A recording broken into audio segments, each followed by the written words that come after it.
bang nakita mo nakipaghalikan si Jepoy kay Jessica at nilihim mo sa akin?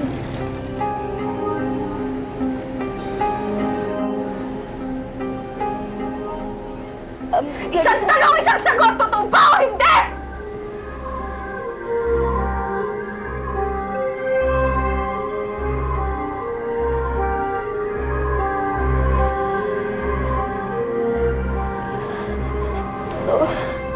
Clarissa, pero... Clarissa! Clarissa! Clarissa, makinig ka muna sa akin! Ano pa dapat kong marinig, ha? Mga kasinungalingan mo! Clarissa, hindi! Ni Jepoy, makakahit ka! Ginawa niyo akong tanga! Clarissa, kaya ako lang ginawa yun dahil ayokong masaktan ka! Pinagkatiwalaan kita! Pero nung ginawa ko tinry ko na mga kahayop ka! Clarissa, hindi. Parang awa mo naman. Bitawa mo ka! Kahayop ka! Pa, anong ginagawa niya dito? Ako yata ang dapat magtanong niyan. Anong ginagawa mo dito? Mami? Oh, anong ginagawa mo dito? Clarissa, wala siya kinalaman dito. Nagsabi siyang totoo. Huwag ka siya magalit. Tama na, Jepoy, ha? Tama nang nakita at narinig ko! Wala na makakapagbabago pa ng isip ko! Kung dapat ka magalit sa akin, ako sampalin mo, sa akin ka magalit. Wala siya kinalaman dito. Mga hayop kayo, ha? Mga traitor kayo! Dapat hindi ako nagtiwala noong paman! Dapat hindi ko hinayaan ang sarili ko magtiwala! Nagkamali ako! Pinagsisisihan kong nakilala kita! Pinagsisisihan ko naging kaibigan niya ng mga hayop kayo! Clarissa, huwag mo salita na ganyan. Hindi magsasalita ako! Magsasalita ako dahil ito na huling beses na kakausapin ko kayo! At ito na rin ang huling beses makikita niyo ako iiyak! Dahil simula ngayon, hindi na ako iiyak! Simula ngayon, hindi na ako magtitiwala! Hindi niyo na ako mapagtutulungan pa! Clarissa! Pero mahal kita, Clarissa.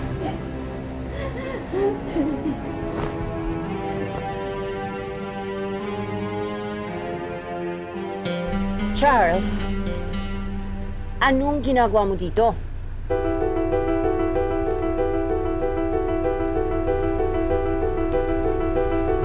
Ito na ba ngayon ang bago ninyong hangout? Mami naman. Kasi kanina pa kami paikot-ikot ni Marga dito eh. Naliligaw kasi kami. Oo, tita. May bago kasing gimmick place dito sa area. I think we made the wrong turn. Kaya nga, huminto muna kami dito para magtanong sa club. Yun lang.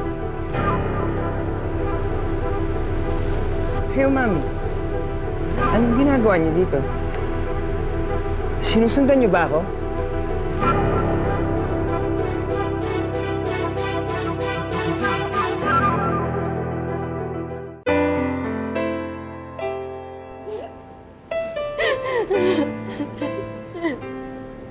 Diyos ko, anong nangyari dito? Nilusog ba kayo ng mga abusaya? Kaya, boy? Pinky. Hindi rin? Pinky, si Clarissa. Clarissa. Ano bang nangyari?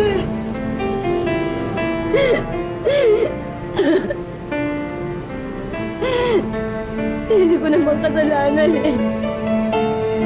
Kaya ako na naman nagawa yun. Ayoko siyang masaktan. Kaibigan ko siya dahil mahal ko siya. Ayoko lang siyang masaktan.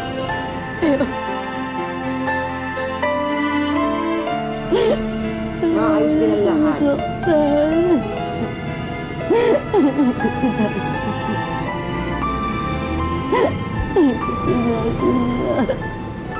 Tama na.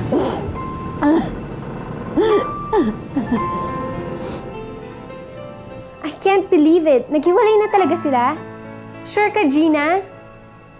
Correct, sister. Aaksyahan ba naman kita ng minutes kung importante ibabalita ko sa'yo? Maniwala ka. Wala na si Clarissa at si Jeffoy. Pero teka, Gina. Ano naman gagawin natin? Anong next step natin? Hay, nako. Para naman ako nagtuturo sa sanggol kung paano lumakad. Halika na, pumunta ka na dito. Oo nga, habang nagkakagulo, gawin mo, umiksena ka. By this time, sinisigurado ko sa'yo, wagi ka. Oo nga, no? Siyempre, kailangan ni Jeffoy ng tender loving care. At sino nga naman magbibigay nun kung hindi ako?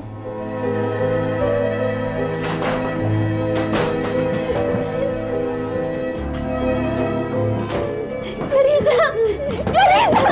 Clarissa, anak ko! Clarissa! Clarissa, magunos na hindi ka, Clarissa! Clarissa! Hayop sila! Hayop sila! Wala silang pinagkaya mo kay Jessica! Mga ahas sila lahat! Clarissa, magunos dili ka. Bakit hindi mo muna pakinggan si Jeffoy at saka si Catherine?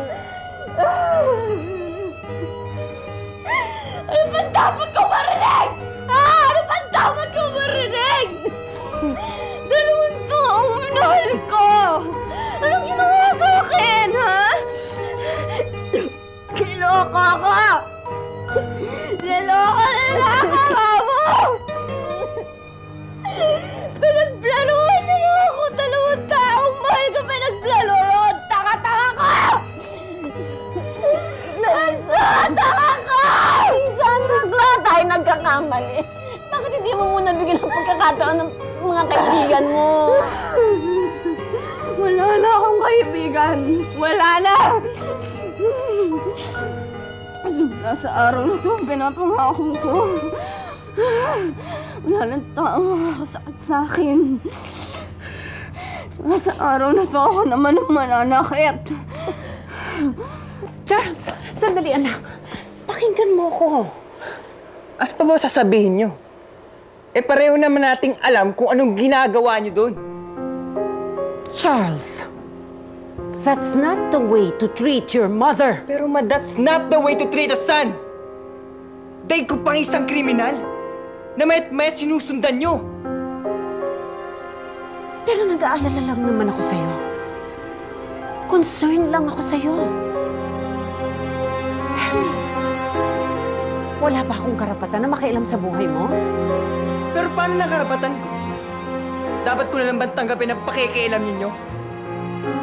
Sobra ka na, ha? Itong tandaan mo. Habang nandito ka sa poder namin, may karapatang kaming makialam sa buhay mo! Well, kung ganun, dapat siguro tuluyan na akong mawala sa pamamahay na to! Charles! Ayoko mawala siya sa akin, eh. Si Clarissa ang pinakamatalik kong kaibigan.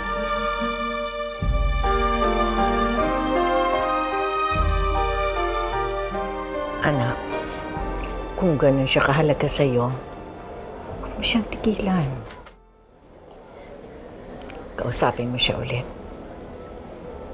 Makikinig din yun sa'yo.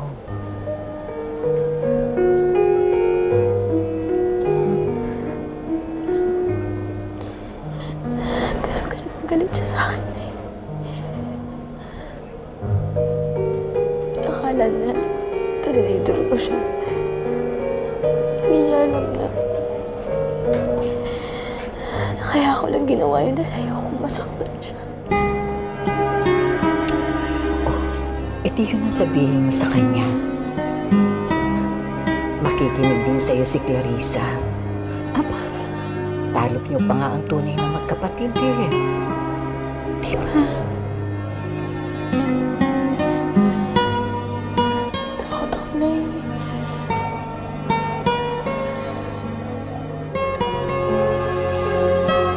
Kilala ko si Clarissa.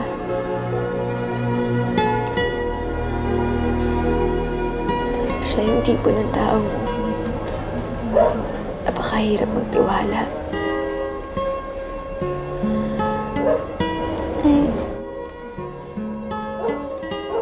Paano kung Ewan kung sa sobrang sama ng loob niya sa akin. Habang buhay na niya akong hindi mapatawad. Pag nangyari na yun, hindi ko alam kung anong gagawin ko.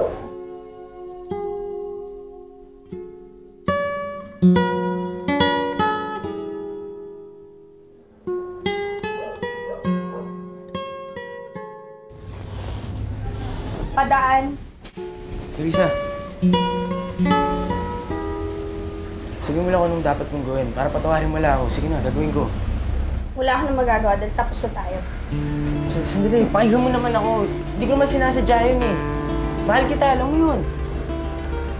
Di lang pala halang yung bituka mo. Kulang pa ba yung pinagtaksilan mo ko, ha? Ngayon gusto mo mang gago? Sabi mo na lahat ng masasakit na salita. Sampalin mo na ako sa 2 beses. Okay lang, tatanggapin ko yun. Di ako magre-reklamo. Basta patawarin mo lang ako. Hindi kita mapapatawad. Dahil tama na yung minsang iniyakang kita. Gagawin ko yung lahat para hindi na maulit yan. Kahit sino pa sa inyo.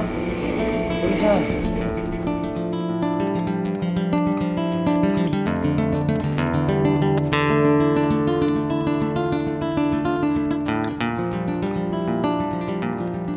Ay naku, Mamo, alam mo, sa tagal ng pagkakakilala ko kay Clarissa, ngayon lang ako na-afraid. Grabe, ang bangis! Parang mangangagat. Po, ayoko nang marinig, ha? Alam mo, Pinky, alala na ako sa nangyayari kay Clarissa, eh. Alam mo naman, ikaw lang inaasahan ko para kumausap sa kanya, eh. Mamo, alam mo naman ako, sa totoo lang gusto ko everybody happy, di ba? Pero in this case, baka hindi kaya ng powers ko to. Bakla kayanin mo, no? Alam mo naman wala makapagpabago ng isip ni Clarissa, liban sa akin, ikaw yun. Ay, bago lumala, gawin mo na. Diyos ko, pinipressure naman ako ng lola ko. Pero ako sa bagay, Mamo, alam mo, may point ka. Kasi, after all, kami naman ni Clarissa ang original na Darna and Ding. Oh, ha? Maiwan mo na kita dito. Total, maganda ng book mo. Kakusapin mo na ni Darna si Ding, ha? Matapos mong buhul-buhulin yung...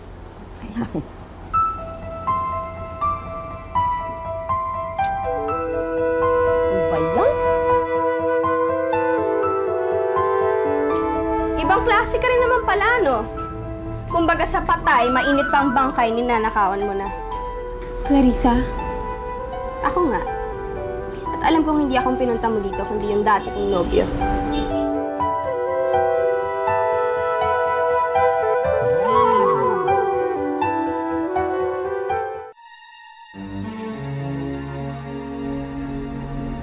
Clarissa, hindi.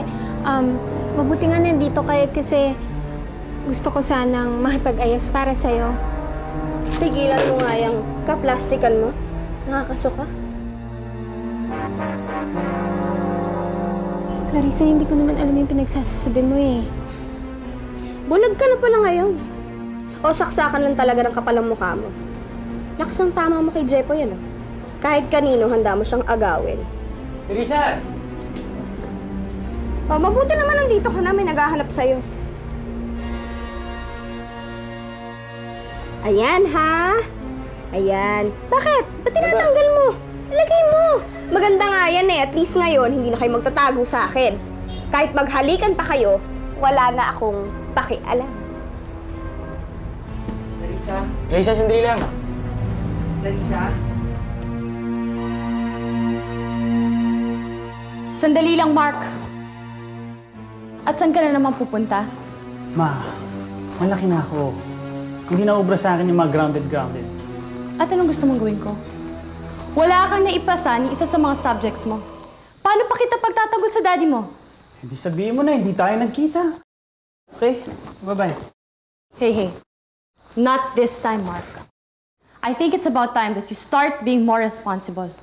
Ilang beses ko bang uulit-ulitin sa'yo? Hindi akong tagapagmana ng Pentabella na kailangan ko maging responsable at maging perfect tulad niya. Mark, Tama? ayoko na yung tono ng boses mo, ha? Parang ano? Parang hindi siya ang ama ko? Ba't di mo tanong si Daddy? Kung ako ang uni ko iho niya, bakit napagtrato mo sa akin parang hindi ako tunay na anak?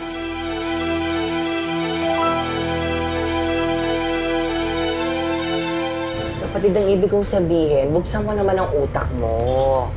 Huwag kang padalos-dalos sa emosyon mo. Alam mo, emo ko sa'yo eh. Pero sa tono ng pananalita mo, parang mas kinakampihan mo pa sila. Ay, hindi sa ganun. Di ba parang sayang yung pagkakaibigan niyo ni Catherine? At lalong sayang yung pag-iibigan niyo ni Jepoy. Di ba, hindi ka ba nangihinayan doon? Ano ba sa tingin mo, ha? Hindi ako nag-iisip? Nagagalit na lang ako ng basta, ganun ba? Kung kinakampihan mo sila, hindi kayo na magsama-sama? Ha? Nagmamalasakit lang ako. Siyempre ako dinadaan ko sa tawa. Pues hindi ako natatawa! Naguhulong na nga yung mundo ko, tapos tawa-tawa ka ba dyan? Hindi ko kailangan na din yung pagmamalasakit, Frankie! Teka muna, hindi na kita naiintindihan na. Ganyan ka. Hindi mo ako maintindihan? Pues hindi ka tunay na kaibigan. Magsama-sama kayong lahat! Clarissa?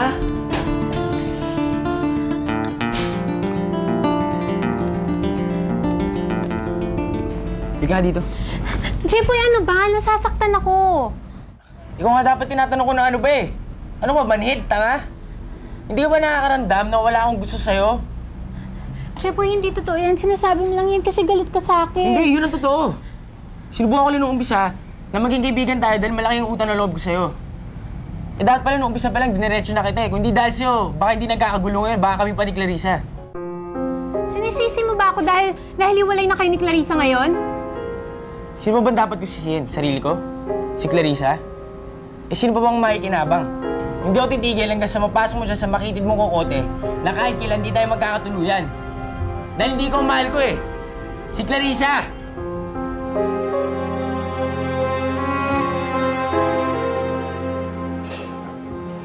Inuulit ko lang na walang makakaalam tungkol sa hinahanap mo. Asahan nyo na pangangalagaan ko ang lahat ng impormasyon na makukuha pa Mr. Pentebella. Kasama to sa trabaho ko bilang isang investigador. It's good. Medyo sensitive kasi ang wife ko tungkol sa matter na to. Hindi ko alam kung anong gagawin ko kapag nahanap mo siya. Yung taong pinapanap ko sa'yo. Naiintindihan ko. Laging sensitive issue to in family matters. In fact, kumahanga nga ako sa inyo eh. Iniris nyo ang lahat para sa kanya. Kadugo ko siya. Mahirap i-give up ang isang kadugo. Ano sir? Ano na ako? O sige. Ito kong bahala.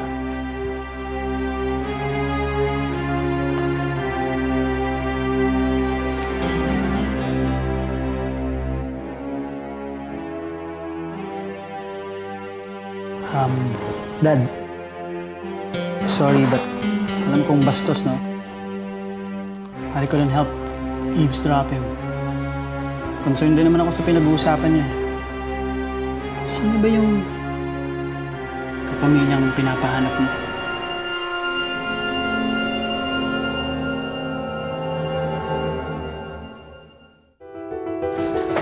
Manang, sigurado po ba kayo kanina kami pa siya kinakatok dito? Opo, kanina pa nga kami katok ng katok. Ayaw talaga niyang buksan ang pinto. Eh bakit hindi naman kuha namin yung susi? Sige, Manang, hanapin niyo po yung susi. Jessica, please open the door. This is Maya, sige na! Jessica, please, pag-usapan mo. Mamayan niyo! Jessica, ano ba? Si Maya to! Manang, pakibilis nga po yung susi! Jessica, please, pakibukas na yung pinto. Si Maya to. Sige na, pag-usapan natin yung problema mo. Iwan niyo ako! Ano ba sabi ng iwan niyo ako eh? Iwan niyo ako! Leave! Jessica, ano nangyayari sa'yo? Si Maya! Jessica, open the door. Sige na. I said leave me alone! Manang, yung susi! Manang! Etan. Bakit ang tagal niyo, Manang? Hinako, Jessica, sige na, nandito na ako!